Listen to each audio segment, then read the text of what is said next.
Cerita ini bermula pada 3 tahun lepas. Waktu tu kita orang semua tak grade lagi. Baru habis final exam. Nama aku Rusli dan kawan-kawan aku Zack, Hamidi, Ramli dan Damian. Kita orang memang dah plan sejak awal semester lagi untuk buat trip ke Langkawi selepas final exam. Memang excited gila dan masing-masing dah ikat perut berbulan lamanya. Okey, kenapa Langkawi? Entahlah. Kalau tak silap sebab ada promosi kot masa tu. Dan sebenarnya masa tu kita orang tak kisah pun nak ke mana. Sebab yang paling penting ialah boleh pergi berlima. Yelah, lepas grade tak tahu lagi boleh jumpa ke tak macam biasa. So at least melalui trip ni ada juga benda nak dikenang. Lagipun hairannya sepanjang study kita orang tak pernah bercuti ke mana-mana berlima. Sedangkan kita orang memang rapat sangat sejak semester 1. Bila dikatakan susah senang aku, susah senang Damian, semua tahu, semua bantu. Begitulah juga sebaliknya. Dan untuk pengetahuan para pendengar, Damian merupakan satu-satunya yang bukan beragama Islam di antara kami. Tapi benda ni tak pernah pun menjadi isu. Nak dipendekkan cerita, hari yang dinanti semakin hampir. Sehari sebelum bertolak ke Langkawi, kita orang bermalam di sebuah hotel sekitar terminal TBS kerana bas kita orang gerak awal pada esok harinya. Aku dan Damian sampai ke hotel sekitar jam 1 petang. Kita orang terus check in 2 bilik sebab hotel tak bagi sewa sebilik untuk 5 orang.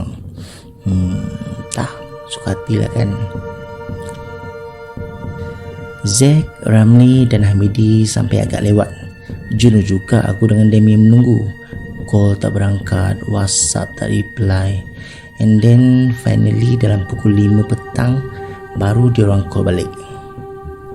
Katanya sorry lewat sikit sebab tadi singgah membeli belah kat Mid Valley. Aku dengan Damian is like, membeli belah? Kita orang tanya beli apa? Beli baju. Kita orang tanya lagi, kenapa tak beli kat Langkawi je? Malam tu kita orang memang excited dah habis. Segala keyword pasal Langkawi kita orang search kat Google. Zack yang memang selalu ke Langkawi dengan family, dia cakap lah nightlife kat sana tak adalah habis mana pun. Tapi bolehlah dia bawa ke 1-2 tempat yang dia tahu. Dia kata ada satu club ni yang agak happening. Aku tertelan air liur bila mendengar perkataan club keluar daripada mulut Zack. Tapi yang lain aku tengok okey je. So aku pun membiarkan dulu persoalan yang ada dekat kepala ni.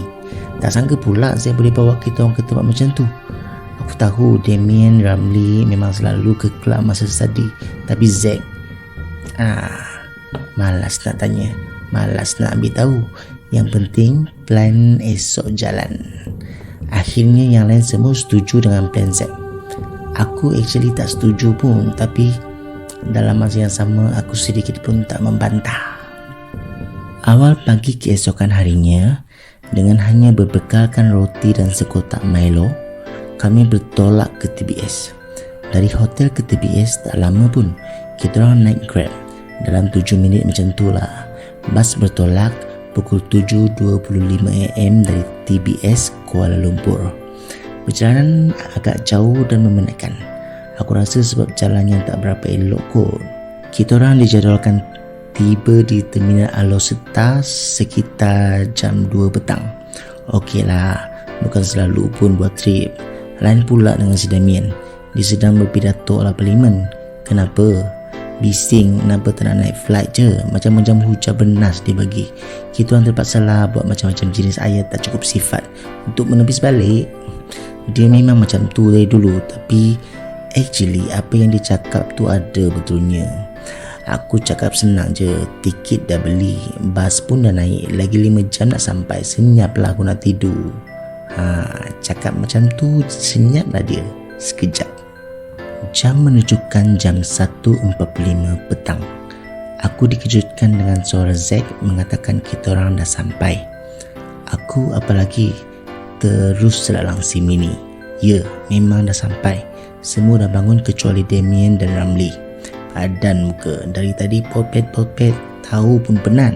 Si Ramli ni malang sebab duduk sebelah Damien. Lagi-lagi dia ni jenis mendengar memanjang. Aku boleh bayangkan apa yang dilalui sebelum melelapkan mata tadi. Kesian. Akhirnya Hamidi yang terbersuara daripada tadi kejutkan Damian dengan si Ramli. Selepas turun daripada bas, kita orang bergegas menuju ke perhentian teksi untuk segera menuju ke jeti. Aku dengan Damian paling relax, paling ringan, paling santai. Sebabnya kita orang tak ada membeli belah kami Valley. Kita orang dapat naik jeti pada pukul 2.30 petang. Agak lewat, tetapi dari terminal bas tadi memang agak jam. Berperlu juga dalam teksi biarpun berhawa dingin. Semasa di atas jeti, kita orang duduk berkumpulan macam biasa. Di hadapan kami pasangan daripada luar negara, rasanya daripada Sepanyol. Di belakang pula pasangan daripada China kot. Kami dijadualkan sampai ke Langkawi pada jam 4.15 petang. Ya, betul lama. Nak tidur memang dah tak ngantuk dah. Sebab dalam bas tadi memang lama sangat dah tidur. Ramli pun bertanya kat Zack, apa nama kelab yang dia nak bawa kita orang pergi tu? Zack jawab, DACLUB, The Club. Dan akhirnya aku memberanikan diri untuk bertanya, kalau aku nak ke sana minum air orange je boleh kan? Dia kata lagi tak ada masalah. Cuma masa masuk memang akan diberi 1 botol minuman keras. Bagilah ke sesiapa, bagi kat dia ke, Damien ke atau Ramli. Kat sini aku dah confirm lagi satu benda. Dia memang ambil minuman keras. Nak bagi nasihat bukan sekarang masanya kot. So aku pun diam je lah. Tiba-tiba pasangan yang kita orang sangka daripada China menyapa kami daripada belakang. Cina tempatan rupanya. Diorang kata diorang pun akan ke The Club malam ni. Pasangan tersebut memperkenalkan diri sebagai Jude dan Maria. Jude bersungguh benar nak kita orang pergi. Katanya The Club memang sesuai untuk orang bujang melepaskan stres tadi. Kita orang layan je. Yelah, takkan nak suruh diam kot. Sebelum turun daripada jeti, kami sempat bergambar berlima. Pasangan Sepanyol ke depan tu ambilkan gambar. Damien pula sempat mencuri nombor Maria. Kononnya nak tengok gambar The Club. Maria tanpa sangsi menunjukkan gambar dari dalam galeri phone dia. Siap bagi Damien pegang phone tu. Apalagi si Damien akal durjana tu, dia miss call nama aku guna handphone Maria. Lepas tu dia padam call history nombor aku dan menyerahkan semula phone Maria. Aku tanya dia selepas tu, motif? Setibanya di hotel, masing-masing memang terbongkang atas katil. Kat sini kita orang sewa apartmen. Senang boleh duduk sekali. Harga pun sangat berpatutan. Nak kata murah, tak adalah murah. Tapi macam saya kata tadi, berpatutan.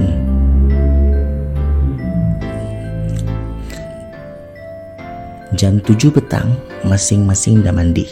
Ada yang sedang iron baju, ada yang tengah buat scrub muka. Punya excited nak naik kelab berlima. Aku pun sama. Satu-satu baju aku pilih.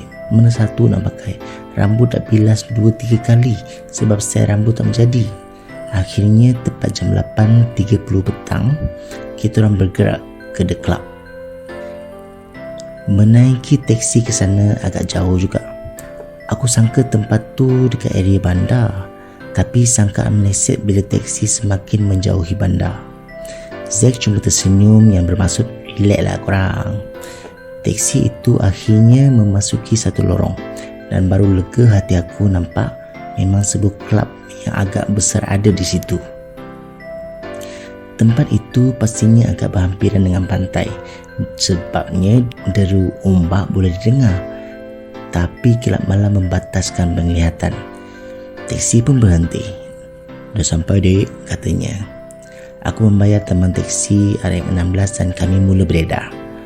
Tetapi aku menoleh semula ke arah teksi kerana terdengar suara pemandu itu seperti memanggil dengan perlahan. Aku bertanya kenapa. Pemandu itu dengan muka yang agak serius bertanya kenapa kami ingin datang ke sini? Aku menjawab, kami cuma datang suka-suka je. Dia berkata lagi, kalau boleh baliklah sebelum jam 12. Aku cuma mengangguk dengan sedikit kebingungan.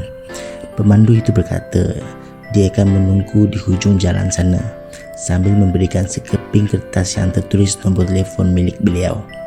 Dia berkata lagi, hati-hati, jangan minum sebarang minuman keras. Aku menyambut kertas itu dan memasukkannya ke dalam buket jeans.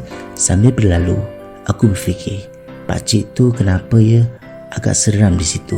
Nak bertanya lebih, tapi pakcik tu dah pergi. Nak call pakcik tu tanya kenapa tak? Tak payahlah dulu. Kami antara pengunjung yang terawal, sebab tu kot kami dapat meja yang agak ke depan sedikit. Damien, Zack dan Ramli kelihatan sangat selesa. Macam dah biasalah. Aku dan Hamidi agak kekok. Aku dah bagi minuman keras aku ke Damien. Aku minum cola je, tu pun cola tin. Acara malam tu dimulakan dengan sesi karaoke dari meja ke meja. Satu meja boleh memilih 2 lagu untuk disampaikan. Meja kita orang, penyanyi ada seorang je, si Damien lah. Orang Sabah, biasalah. 3 round, 6 lagu, semua dia balun. Suara dia memang sedap. Setiap kali dia habis nyanyi, mesti ramai yang tepuk tangan. Sebagai rakan semeja, banggalah juga. Lebih kurang pada jam 11.30 malam, DJ membuat pengumuman untuk sesi dance floor. Damien kata ini waktu untuk layan muzik sambil layan high kepala. Aku tengok diorang memang layan, dan aku dikejutkan lagi dengan Hamidi yang sedang menikmati botol araknya dengan muka yang agak merah. Aku diam.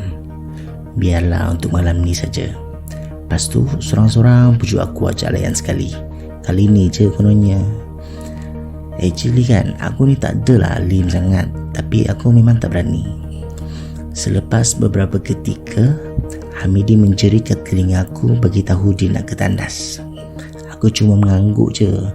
Aku agak leka melayan gerak tawa diorang ni. Macam-macam cerita keluar.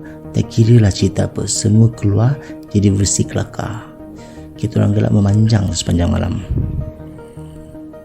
Selepas beberapa ketika, jam dah menunjukkan pukul 12.20 pagi. Masing-masing memang kelihatan agak longlai. Zack, Damien dan Ramli memang dah overdose air setan lah.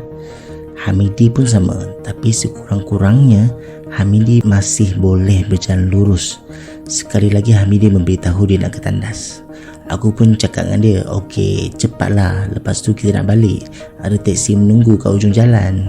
Dia kata, okey. Untuk beberapa ketika, mata aku melilau memerhatikan pelbagai karenah di dalam kelab itu.